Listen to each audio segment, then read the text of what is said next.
Obviously, you're in St. Yes, Louis, absolutely. but back here in New York, you know, it's gotten out of hand as well a lot of times. Let's take a look at this.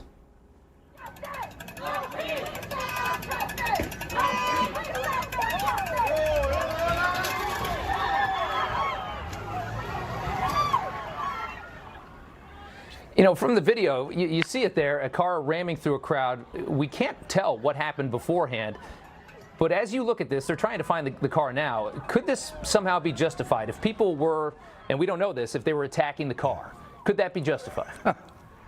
I had to drive through the Crown Heights pogrom a number of years ago that David Dinkins allowed happened, where black people went out looking to kill only Jewish people. David Dinkins let that go on. The last riot in New York was the last time we had a Democrat mayor in New York. It doesn't happen under strong Republican mayors. It only happens under left-wing Democratic mayors like de Blasio. Well, what I saw, even at the very beginning of that video, which looks doctored to me, there were bicycles stopping the car from going, and they were yelling, screaming, and banging on the car. With what I've seen on television for the last, with what I've seen on television for the last 3 months, I could very much assume the next thing that was happening is they're going to bust open the window of the car, pull me out, and beat the living daylights out. And that's what we don't know. Right, I drive right through. And that's why you wonder whether or not that could be. Would that be justified? But I'm a lawyer. Yeah. You're damn right it'd be justified. I'm a lawyer. It's reasonable expectation.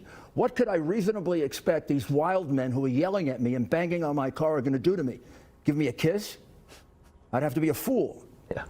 Did he have somebody else there he was protecting? I had to do this once with a man who was in a panic with me. I wasn't going to sit there and let them kill the man because he was Jewish. I can drive right through them. Yeah, I can understand. You don't go banging on cars. Decent, normal human beings don't bang on cars. You get arrested for banging on cars, except if you're in a democratic city, right? And they tolerate all kinds of crime, which is what is happening under Joe Biden. Yeah, it's an extension of what's happening to the McCluskeys, defending their own home. It doesn't make any sense. Mayor, thank you so much for your time. We really appreciate it. Thanks for coming on this evening on Friday. I appreciate it very much, Rob. Very good job. Yeah, all right. Good to see you. You just watched Newsmax TV, America's fastest growing cable news channel, now in more than 70 million homes. You can get Newsmax TV on your cable system or check your cable guide. And if your system doesn't carry Newsmax, call them, tell them you want Newsmax TV, because we're real news for real people.